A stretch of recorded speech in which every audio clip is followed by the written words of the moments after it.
Hello everyone. तो भाई हम लोग आ गए हैं वापस आपके साथ लेकर के इंपॉर्टेंट क्वेश्चन की सीरीज, जिसमें हम स्टार्ट करने जा रहे हैं मैकेनिकल प्रॉपर्टीज ऑफ फ्लूइड। जी हाँ, मैकेनिकल प्रॉपर्टी ऑफ फ्लूइड का पहला लेक्चर हम लोग आज स्टार्ट करने जा रहे हैं, जिसमें हम लोग देखने जा रहे हैं डेंसिटी के बारे में। डेंसिटी वैसे तो कोई इंडिपेंडेंट टॉपिक नहीं है, लेकिन आप लोगों को जब प्रेशर निकालते हैं, जब आर्किमिडीज प्रिंसिपल करते हैं और जब बाकी चीजें आप लोग करते हो, बर्नौलीज थ्योरम लगाते हो, तो कई बार बच्चों को डेंसिटी में प्रॉब्लम आती है, डेंसिटी के फॉर्मूले में, डेंसिटी को कन्वर्ट करने में, उसकी यूनिट कन्वर्ट करने में। तो आज हम लोग वही करने जा रहे हैं कि डेंसिटी जो होती है उसका मास से रिलेशन क्या है, यूनिट कैसे कन्वर्ट करते हैं, वो सब हम लोग देखने जा रहे हैं। डेंसिटी आप लोगों को मालूम होगा जैसे कि, और हाँ, जिन लोगों ने भाई बाकी जो हमने सीरीज डाली है इसमें इंपॉर्टेंट क्वेश्चन और इंपॉर्टेंट क्वेश्चन के अलावा जो हमने बाकी सीरीज डाली है भाई, वन शॉट की, माइंड मैप की, वो जरूर देख लें ताकि आपको काफी हेल्प वहां से मिल पाए। तो डेंसिटी आप लोगों को मालूम है, डेंसिटी होती है मास पर यूनिट वॉल्यूम। तो मास बाय वॉल्यूम होता है, मास आपका केजी में होता है, वॉल्यूम आपका मीटर क्यूब में होता है, एसआई यूनिट। तो इसकी यूनिट क्या हो जाती है, इसकी एसआई यूनिट होती है केजी पर मीटर क्यूब, किलोग्राम पर मीटर क्यूब। लेकिन इसको कई बार जो है ग्राम पर सेंटीमीटर क्यूब में भी लिखा जाता है, या ग्राम पर सीसी लिखा रहता है। सेंटीमीटर क्यूब को सीसी लिख देते हैं, सेंटीमीटर क्यूब, इसका मतलब क्या है, सेंटीमीटर क्यूब। तो इसको कैसे कन्वर्ट करते हैं हम लोग, किलोग्राम को अगर हम कन्वर्ट करें, मान लो 1 किलोग्राम है कोई चीज, तो 1 किलोग्राम में 1000 ग्राम होते हैं, ठीक है। और मान लीजिए कोई 1 मीटर क्यूब है, तो 1 मीटर क्यूब का मतलब हो गया 100 सेंटीमीटर का क्यूब। तो 100 सेंटीमीटर का क्यूब कितना हो जाएगा, 10 की पावर 2, तो ये हो गया, तो 10 की पावर 6 सेंटीमीटर क्यूब हो जाएगा ये, ठीक है। तो 1 मीटर क्यूब में इतने सेंटीमीटर क्यूब होते हैं, 1 किलोग्राम में इतने ग्राम होते हैं। अब इसको अगर हम लिखें तो क्या लिख सकते हैं हम, 1000 ग्राम डिवाइडेड बाय 10 की पावर 6 सेंटीमीटर क्यूब। तो इसको अगर हम सॉल्व करेंगे तो आपका 10 की पावर 3 कट जाएगा, तो 10 की पावर -3 ग्राम पर सेंटीमीटर क्यूब आ जाएगा, ग्राम पर सीसी आ जाएगा, ठीक है। तो 1 किलोग्राम पर मीटर क्यूब हमारा किसके बराबर हो गया, 1 किलोग्राम पर मीटर क्यूब हमारा जो होता है, मैं थोड़ा ब्रीफ बता रहा हूं आपको क्योंकि हम लोग यहाँ पे न्यूमेरिकल करेंगे तो आपको थोड़ा ब्रीफ पता होना चाहिए। तो ये आपका हो जाएगा 1000 ग्राम पर सेंटीमीटर क्यूब के बराबर हो जाएगा, ठीक है। सॉरी, ये जो हो जाएगा 10 की पावर -3 ग्राम पर सेंटीमीटर क्यूब के बराबर हो जाएगा। और ये चीज जब यहां जाएगी तो एक्चुअली ये 1000 किलोग्राम पर मीटर क्यूब जो होता है वो बराबर होता है 1 ग्राम पर सीसी के, ये ध्यान रखिएगा, इसके बराबर होता है। इनफैक्ट ये जो है वाटर की डेंसिटी है, वाटर की डेंसिटी जो होती है वो 1000 किलोग्राम पर मीटर क्यूब भी लिख सकते हो और 1 ग्राम पर सीसी भी लिख सकते हो। तो इनमें रिलेशन होता है। ऐसे मान लीजिए अगर ये मैं बोल दूं यहाँ पे कि मान लीजिए 13.6 सीसी है, ये जो है मरकरी की डेंसिटी होती है, तो इसको अगर मैं लिखूंगा तो 1000 से मल्टीप्लाई करूंगा तो 13600 आ जाएगा किलोग्राम पर मीटर क्यूब, ठीक है।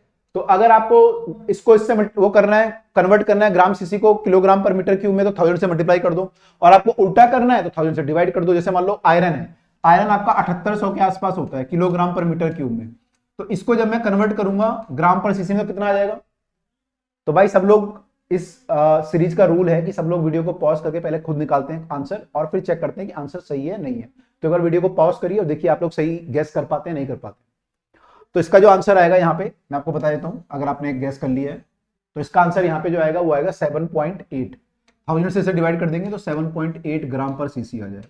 तो ये तरीका होता है वो कन्वर्ट करने का, तो यहां से आप लोग इसको कर सकते हैं। तो चलिए अब मूव करते हैं क्वेश्चन की तरफ को, देखते हैं क्या क्या क्वेश्चन हमारे पास है।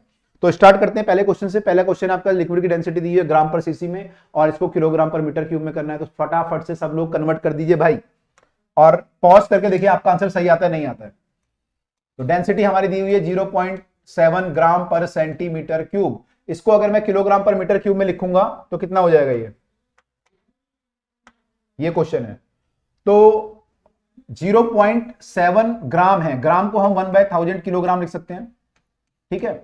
वैसे तो अब आप लोग डायरेक्ट भी कन्वर्ट कर सकते हो, मैंने आपको तरीका बताया, लेकिन जब आप पेपर में करोगे या टेस्ट में लिखोगे तो आपको पूरा प्रोसेस लिखना पड़ेगा। तो आपको लिखना पड़ेगा कि 1 ग्राम इक्वल टू 1/1000 किलोग्राम, या 1 किलोग्राम इक्वल टू इतना होता है तो 1 ग्राम इतना होता है, ठीक है। ऐसे आप लिखोगे कि इतना जो सीसी होता है कितना हो जाएगा, 1 सीसी आपका जो होता है 1/10 की पावर 6 मीटर क्यूब होता है ना। ये उल्टा है, जैसे मैंने वहां पे किया था, तो वहां पे क्या लिखा था मैंने, 1 मीटर क्यूब इक्वल टू 10 की पावर 6 सीसी, तो यहाँ पे उल्टा हो जाएगा 1 सीसी इक्वल टू इतना मीटर क्यूब।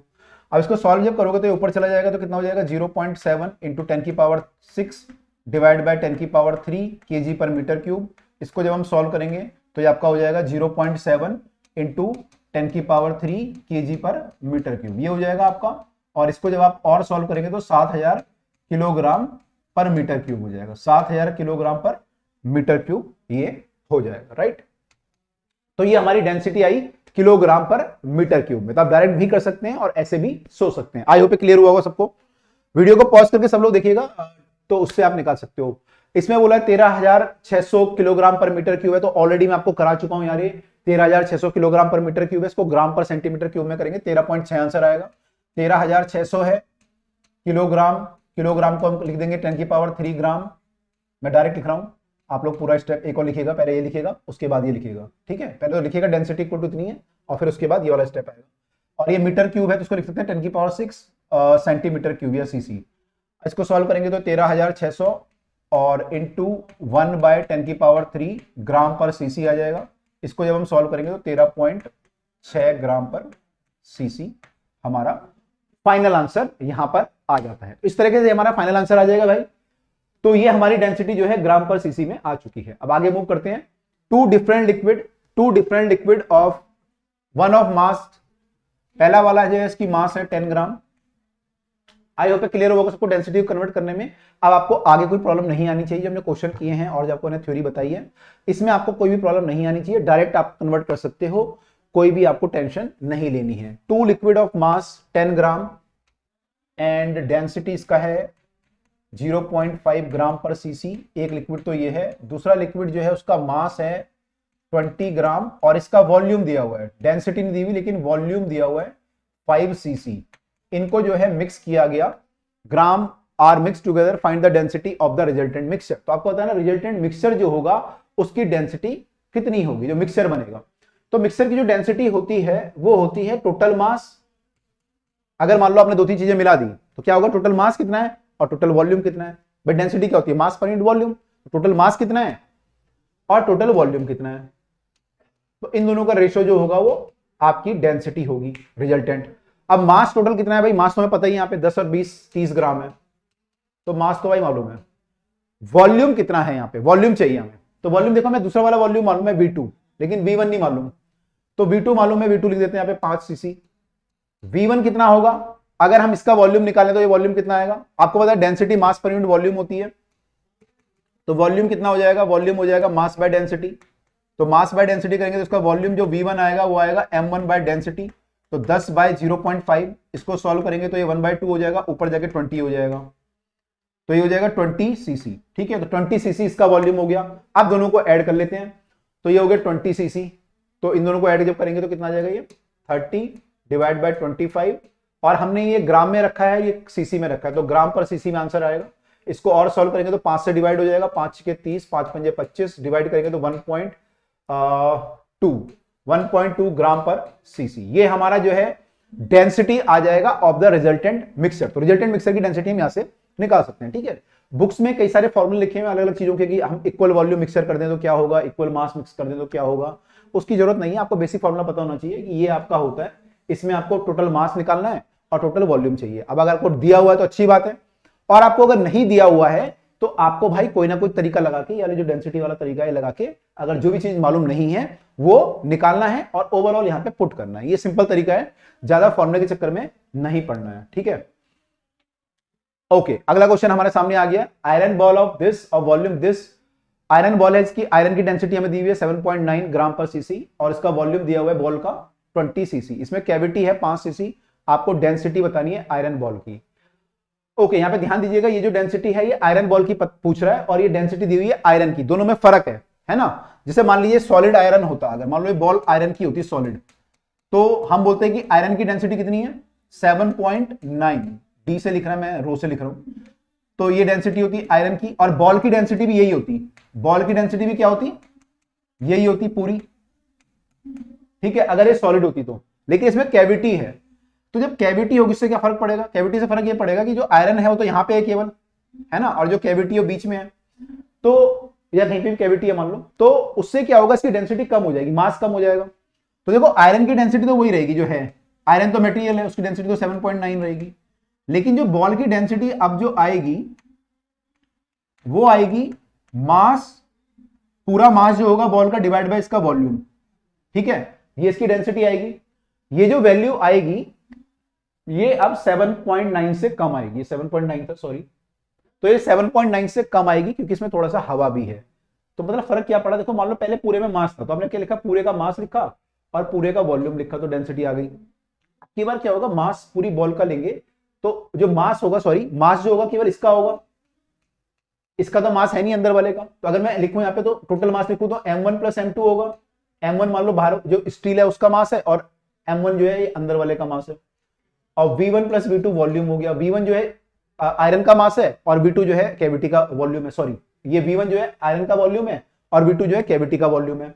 अब कैविटी का मास तो जीरो होगा, कैविटी मतलब खाली जगह होती है, खाली जगह में एयर होगी ज्यादा से ज्यादा, या फिर खाली होगा तो एयर का मास ही बहुत कम होता है, और खाली जगह होगी तो जीरो मास होगा, तो ये मास यहाँ पे जीरो हो जाएगा।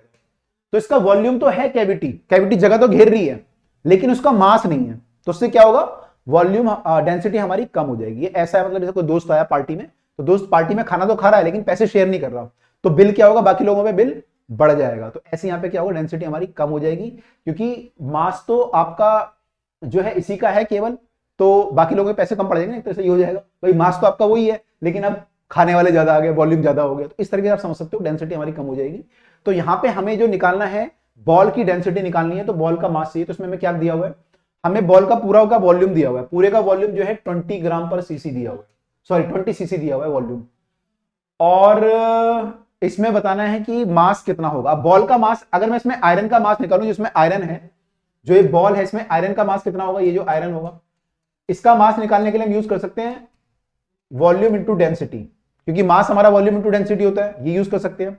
तो आयरन का डेंसिटी तो हमें पता ही है 7.9 है। आयरन का वॉल्यूम कितना लूं बच्चों में बताओ, आयरन का वॉल्यूम कितना लूं, यहां पे 20 ले लूं, 5 ले लूं या कुछ और लूं, सोचो एक बार। तो इसका आंसर होगा, आयरन कितना है हमारे पास 20, तो पूरी बॉल है उसमें से 5 कैविटी माइनस करनी पड़ेगी, तो वॉल्यूम कितना लेंगे 15 सीसी लेना पड़ेगा, 15 सीसी। तो इसका वॉल्यूम होगा 15 सीसी। तो आपका जो मास आएगा बॉल का वो 15 होगा, क्योंकि आयरन तो इतने में ही है ना, 15 सीसी में तो आयरन है, बाकी तो खाली है। तो 15 20 में से 5 माइनस कर दिया 15 सीसी में, 15 इंटू 7.9 करेंगे तो ये हमारा आ जाएगा मास। तो यहाँ पे 15 इंटू 7.9 आ जाएगा मास। इसको सॉल्व करना है हमें और हमारा आंसर आ जाएगा। तो 5 से डिवाइड कर लेते हैं, 5 3 15, 5 के 20, 3 से मल्टीप्लाई करना इजी हो जाएगा, 3 में 27, हासिल 2, 3 7 21 और 2 23, डिवाइड बाय 4 है, 4 से डिवाइड करेंगे, 4 पंजे 20, फिर आएगा 37, 4 में 36, तो लगभग 4 में 36, 4 दूनी 8, ऐसे कुछ हमारी डेंसिटी आ जाएगी ग्राम पर सीसी। तो आप देखिए इसकी डेंसिटी जो आई है इतनी आई है, और आयरन की डेंसिटी जो थी वो इतनी थी, तो कम हो गई ना, ये कम हो गई डेंसिटी, क्योंकि यहाँ पे एक्स्ट्रा पनौती आ गई। यहाँ पे क्या हुआ कि एक पनौती आ गई जिसके पास जो है मास तो नहीं था लेकिन वॉल्यूम था, एक्स्ट्रा जो है हमारे पास ये आ गया, इसलिए भाई यहाँ पे जो है हमारी डेंसिटी कम आई है। आई होप सबको क्लियर हुआ होगा। तो आपको जब भी डेंसिटी निकालनी होती है, आपने पढ़ा होगा भाई कि जो आपका लोहे के जहाज होते हैं पानी में तैरते हैं, तो लोहे के जहाज पानी में कैसे तैरते हैं, जब पानी की डेंसिटी तो 1 होती है और लोहे की डेंसिटी 7.9 है, तो उसमें क्या होता है, उसमें बहुत सारी खाली जगह होती है, तो जब आप उसका पूरा डेंसिटी लेते हो तो क्या होता है, वो डेंसिटी 1 से कम आ जाती है। इसलिए पानी के जो जहाज होते हैं वो खोखले होते हैं, इसलिए वो पानी में तैर पाते हैं। आई होप क्लियर हुआ होगा। ये आपको आगे काम आने वाला है आर्किमिडीज में। ये क्वेश्चन आपको जो बनाए गए हैं, एक एक क्वेश्चन भाई बनाए गए हैं, अलग अलग जो है सोच के बनाए गए ताकि आपको आगे जाके प्रॉब्लम ना हो, ठीक है। अगला क्वेश्चन देखिए, जैसे cube of density of this and volume this is fully immerse inside of beaker containing the water, find the mass of the water displaced by the cube. तो ऐसा लग रहा है कि ये क्वेश्चन जो है आर्किमिडीज का है, लेकिन उसका नहीं है। इसमें लिखा है कि एक बीकर है जिसमें कि पानी भरा हुआ है और वाटर है, इसमें वाटर की डेंसिटी आपको मालूम ही है, वाटर की है ना, वाटर है इसमें, और आपने क्यूब लिया, इसकी डेंसिटी 10 ग्राम पर सीसी है, तो 10 ग्राम काफी ज्यादा होती है, पानी से काफी ज्यादा डेंसिटी है, पानी की तो 1 होती है ना, इसकी 10 है, तो आपने इसको डाला तो क्या हुआ, डूब जाएगा ये, तो इसके अंदर डूब गया। तो जब ये डूब गया, इसने कितना पानी डिस्प्लेस किया, मान लो पानी पूरा भरा हो तो कितना पानी नीचे गिर जाएगा, ये पूछ रहा है, ऐसे पूछ रहा है। तो इसका वॉल्यूम कितना है भाई 1000 सीसी, और इसकी डेंसिटी कितनी है भाई 10 ग्राम पर सीसी। तो हमें क्या निकालना है, mass of the water displace. तो mass of the water displace हमें निकालना है, वाटर डिस्प्लेस। तो अब कई बच्चे क्या बोलेंगे, यहां पे बोलेंगे कि सर हमारे पास जो है वॉल्यूम, मास क्या होता है, वॉल्यूम टू डेंसिटी होता है, ठीक है। अब कई बच्चे बोलेंगे सर यहाँ पे हमारे पास वॉल्यूम तो है ही 1000 सीसी, क्योंकि जो वाटर डिस्प्लेस होगा इतना वाटर डिस्प्लेस होगा, ठीक है। तो इतना वाटर डिस्प्लेस हुआ भाई, यहाँ पे अगर ये ना होता तो पानी होता, इतना वाटर डिस्प्लेस हुआ, तो वॉल्यूम तो हमारा हो गया 1000 सीसी। डेंसिटी कितनी लिखूं यहाँ पे, अब कई बच्चे यहाँ पे डेंसिटी लिख देंगे ये वाली, भाई ये तो डेंसिटी इसकी है क्यूब की, उसने थोड़ी पूछा कि इतने में कितना क्यूब का मास कितना है, उसने पूछा पानी कितना होता है। यहाँ पे अगर पानी होता तो कितना होता, तो यहाँ पे अगर इतने वॉल्यूम में पानी होता तो उसका मास कितना होता, वॉल्यूम इनटू डेंसिटी। लेकिन डेंसिटी किसकी लेते हैं, पानी की डेंसिटी लेते हैं हम लोग, है ना, पानी की डेंसिटी। यहाँ पे 1 लेंगे, क्योंकि अगर यहाँ पे इतने मान लो 1000 सीसी का पानी होता, उसका मास कितना होता, ये तो पूछ रहा है ये कि अगर यहाँ पे पानी होता हो कितना होता, जो हमने डिस्प्लेस कर दिया है, तो ये होता तो कितना आ जाएगा, ये सीसी में था तो ये मल्टीप्लाई करेंगे तो सीसी से सीसी कट जाएगा, तो कितना आ जाएगा ये 1000 ग्राम। तो भाई इतना पानी इसने डिस्प्लेस किया है, इतना पानी इसने डिस्प्लेस किया है। अगर मैं इसका मास निकालूं अपना मास, तो अपना मास अगर आप निकालते तो इन दोनों को मल्टीप्लाई करना पड़ता, तो आपका आता है इसका मास जो होता है क्यूब का, वो आता volume into density of cube या डेंसिटी ऑफ द मटेरियल, जो भी मटेरियल है ये, तो इसका 1000 आ गया और डेंसिटी 10 है ग्राम पर सीसी में, तो ये आ जाता है आपका 10,000 ग्राम या फिर 10 किलोग्राम। ये तो 1 किलोग्राम आया था और ये आया 10 किलोग्राम। तो भाई ये 10 किलोग्राम का क्यूब है और पानी इसने डिस्प्लेस किया 1 किलोग्राम, तो तैरेगा या डूबेगा, तो अगर कोई कम पानी डिस्प्लेस करता है डूबता है, आप आगे पढ़ोगे आर्किमिडीज प्रिंसिपल में कि अगर पानी अपने मास से कम डिस्प्लेस करता है तो डूब जाता है। तो ऐसे ये क्यूब यहाँ पे डूब गया, नीचे आ गया, क्योंकि इसने पानी को कम डिस्प्लेस किया है। ठीक है, चलिए वो तो अलग सी बात है। आई होप ये क्लियर हुआ होगा सबको। यहाँ पे जब पूछा गया था तो इसमें ध्यान रखिएगा, जब भी हम क्वेश्चन करेंगे इस टाइप के, तो किसका मास पूछ रहा है, किसका वॉल्यूम पूछ रहा है। बच्चे क्या होता है सीधा फॉर्मूला लगाते हैं, जो फॉर्मूला उनको दिखता है फॉर्मूला लगाते हैं, ये नहीं सोचते किसका वॉल्यूम लिखना है, किसकी डेंसिटी लिखनी है। तो भाई सोच समझ के करना है क्वेश्चन, सोच समझ के करना है, गलती नहीं करनी है। आगे मूव करते हैं हम लोग अगले क्वेश्चन की ओर। अगला क्वेश्चन है हमारे पास, density of the ice is rho and water की डेंसिटी सिग्मा है। What is the decrease in volume when ice melt. Ice जो होती है एक्चुअली आपने देखा होगा पानी जब हम जमाते हैं तो वॉल्यूम बढ़ जाता है। आप लोगों ने कभी फ्रीजर में अगर बोतल डाली हो पानी की और वो जम गई हो, तो एकदम से बर्फ जो है उसके ढक्कन से जो होता है उससे भी बाहर आ जाती है कई बार, तो आइस का वॉल्यूम बढ़ता है, तो जब वो मेल्ट होगी तो वॉल्यूम घटेगा। तो ये कह रहा है आइस जो है मेल्ट हो रही है और उससे वाटर बन रहा है, तो वॉल्यूम क्या होगा, कम होगा। तो कितना कम होगा ये पूछ रहा है। तो आपके पास जो आइस है, मान लो ये आइस क्यूब है, इसकी डेंसिटी कितनी दी हुई है, रो। अब क्या बन गया इससे, इससे बन गया पानी। पानी की डेंसिटी कितनी दी हुई है भाई, सिग्मा। ठीक है, तो मास इसका m है, तो इसका मास भी m ही होगा। पानी तो उतना ही बनेगा जितनी आइस होगी, मास तो सेम रहता है, वॉल्यूम चेंज हो सकता है, डेंसिटी चेंज हो सकती है, लेकिन मास चेंज नहीं हो सकता, मास तो सेम रहेगा। ठीक है, तो आप बोल रहे हैं वॉल्यूम कितना, इसका वॉल्यूम अगर मैं निकालू v1, तो v1 कितना आएगा, ये आएगा, v होता है आपका मास पर यूनिट वॉल्यूम, रो होता है तो ये होगा मास बाय रो, यानी मास बाय रो। ये इसका वॉल्यूम आ गया। पानी का वॉल्यूम अगर मैं निकालू, वाटर का वॉल्यूम अगर मैं निकालूं तो कितना आएगा, मास बाय, मास तो सेम रहेगा लेकिन डेंसिटी सिग्मा हो जाएगी। तो ये वॉल्यूम आया हमारा वाटर का, ये था आइस का। ठीक है, v1 मान लो, v2 जो भी आप आइस मान लेते थे। ठीक है, अब ये कह रहा है वॉल्यूम कितना चेंज हुआ या कम हुआ, तो डेल्टा v जो हमारा हुआ, वॉल्यूम कौन सा ज्यादा होगा, वॉल्यूम ज्यादा किसका होगा, आइस का ज्यादा होगा, है ना, आइस का ज्यादा होगा, वाटर का कम होगा। तो वॉल्यूम जो चेंज होगा मास दिस बाय दिस। ठीक है, तो ये हमारा वॉल्यूम में चेंज आया। पहले हमारा वॉल्यूम इतना था, अब वॉल्यूम इतना हो गया, ये ज्यादा होगा, ये कम होगा, ये वैल्यू पॉजिटिव आएगी वैसे तो। इसको मैं अगर सॉल्व करूं तो ये m 1 by rho minus 1 by sigma आएगा। तो इसको अगर मैं सॉल्व करूं तो 1 बाय रो माइनस सिग्मा, कौन सा आंसर मैच कर रहा है हमारा, तो हम देखेंगे तो आई थिंक सी वाला आंसर हमारा मैच कर रहा है। ठीक है, तो हमारा जो वॉल्यूम होगा वो इतना कम हो जाएगा। ठीक है, तो ध्यान रखिएगा जब भी आइस मेल्ट होती है तो पानी जो बनता है उसका मास सेम होता है, डेंसिटी चेंज हो सकती है, वॉल्यूम चेंज हो सकता है। वॉल्यूम इनफैक्ट जो है डिक्रीज करता है, और जब ये आइस पानी जमेगा तो वॉल्यूम जो है बढ़ जाएगा। ये सब लोग ध्यान रखेंगे। तो भाई इस तरीके से हम लोगों ने जो है ये वाला क्वेश्चन भी कर लिया। अब हम अगले क्वेश्चन की तरफ को मूव करते हैं। अगला क्वेश्चन हमारा जो है, आई होप क्वेश्चन क्लियर हुआ होगा सबको, पिछला वाला जो क्वेश्चन था। अब ये कह रहा है when two equal volume of two metal are mix together specific gravity of the alloy is 4। अब एक और चीज आ रही है यहाँ पे, स्पेसिफिक ग्रेविटी। मैं आपको बता दूं स्पेसिफिक ग्रेविटी क्या होती है। इसको रिलेटिव डेंसिटी भी बोलते हैं और स्पेसिफिक ग्रेविटी भी बोलते हैं। स्पेसिफिक ग्रेविटी भी बोलते हैं। इसका मतलब होता है कि किसी बॉडी का अगर आपको स्पेसिफिक ग्रेविटी निकालनी है तो उसका मतलब होता है उसकी डेंसिटी कितनी है बॉडी की, डिवाइड बाय वाटर की डेंसिटी कितनी है, उसको डिवाइड करना होता है बस। तो देखिए मान लीजिए मैं लेता हूं, मान लो आयरन का केस ले लेता हूं, मान लो आयरन का निकालता हूं स्पेसिफिक ग्रेविटी। ठीक है, sorry, specific gravity of the body है ना। तो अगर मान लो मैं specific gravity of the iron निकालता हूं तो कितना होगा, वो हो जाएगा density of the iron divide by density of the water. अब डेंसिटी ऑफ द वाटर जो होता है कितना होता है, आयरन का तो होता है 7.8 ग्राम पर सीसी लगभग, और वाटर का होता है 1 ग्राम पर सीसी। तो यहाँ पे क्या होगा, ये ग्राम पर सीसी से ग्राम पर सीसी कट जाएगा, तो 7.8 आ जाएगा। तो रिलेटिव डेंसिटी कितनी आ जाएगी, 7.8। इसकी कोई यूनिट नहीं होगी, तो रिलेटिव डेंसिटी की स्पेसिफिक ग्रेविटी कोई यूनिट नहीं होती, और इसको निकालने का तरीका ये होता है, केवल एक वैल्यू होती है, तो आप ऐसे करके निकाल सकते हो। 7.8 हमारा आंसर आ जाएगा यहाँ से। आई होप क्लियर हुआ होगा सबको 7.8 कैसे आया, ठीक है। ऐसी मान लो मरकरी होता है तो लिखते मरकरी की density divide by water, water की तो 1 ही रहती है हमेशा, तो 1 आता, ऊपर 13.6 आता, कट के 13.6 मैंने ग्राम पर सीसी कट जाता और 13.6 बचता, ठीक है। तो ये हमारा होता है। तो अगर आपको डेंसिटी मालूम है तो बस आपको ग्राम पर सीसी हटा देना है कुल मिला के, और आपका आंसर है। जैसे कि डेंसिटी 7.8 ग्राम पर सीसी, तो ग्राम पर सीसी हटा दो, जो बचा 7.8 वही आपकी स्पेसिफिक ग्रेविटी हो जाएगी। तो ये आपको करना है बस, ठीक है। अब इसे यहां पे लिखा है 2 इक्वल वॉल्यूम हमने मिक्स किए, मान लो V और V को मिक्स किया, are mix together, specific gravity of the alloy जो है 4 आती है। अगर आपने इनको मिक्स किया तो स्पेसिफिक ग्रेविटी कितनी आ रही है, 4, यानी इनकी डेंसिटी कितनी बन रही है, 4 ग्राम पर सीसी बन रही होगी, इसका मतलब ये हुआ। और जब इक्वल मास हमने इनको ऐड किया तो स्पेसिफिक ग्रेविटी कितनी आ रही है भाई, 3। तो आपको क्या बताना है, what is the specific gravity of the each metal. आपको दोनों की अलग अलग डेंसिटी निकालनी है, स्पेसिफिक ग्रेविटी निकालनी है, एक ही बात है, डेंसिटी निकाल लो, ग्राम पर सीसी हटा देना, कोई भी आप निकाल सकते हो। तो देखिए पहले केस में अगर हम देखें तो पहले केस में मान लो इनकी डेंसिटी मान लेते हैं सपोज ρ1 एंड ρ2 सपोज, ठीक है, लेट अस से ये इनकी डेंसिटी है।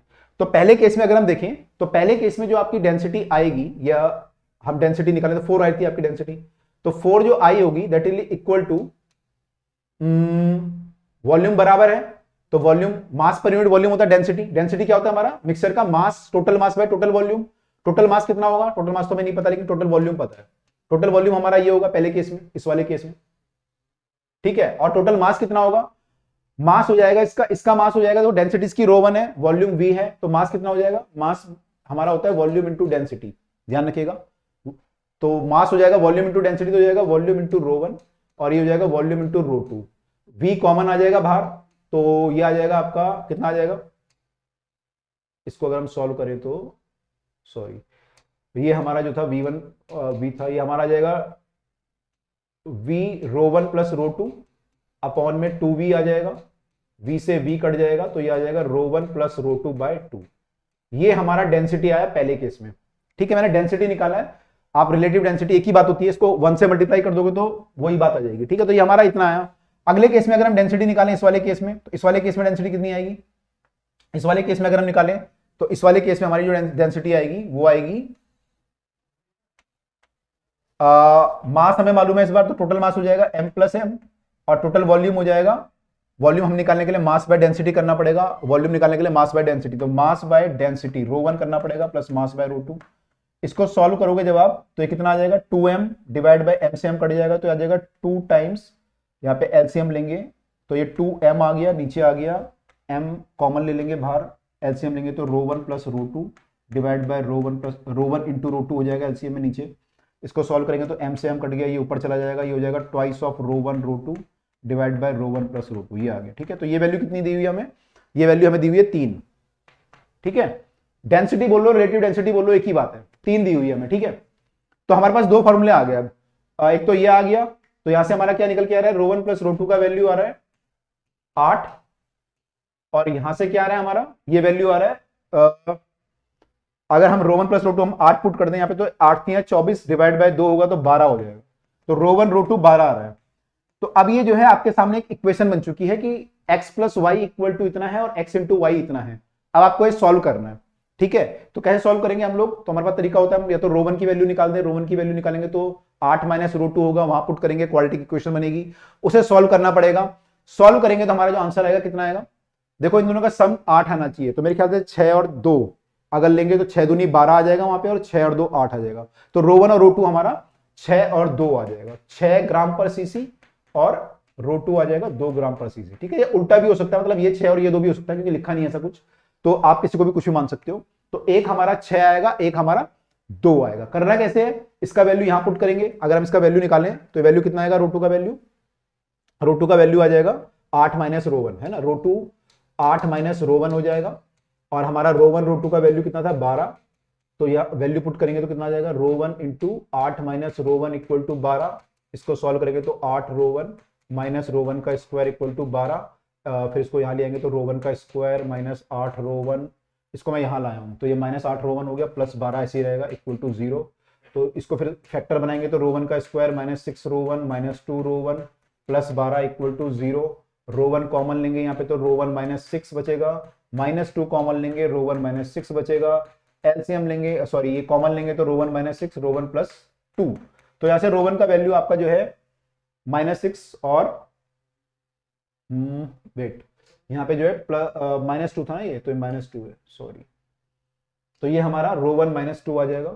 तो यहाँ से आपका रो वन का वैल्यू जो है या तो 6 आएगा या 2 आएगा।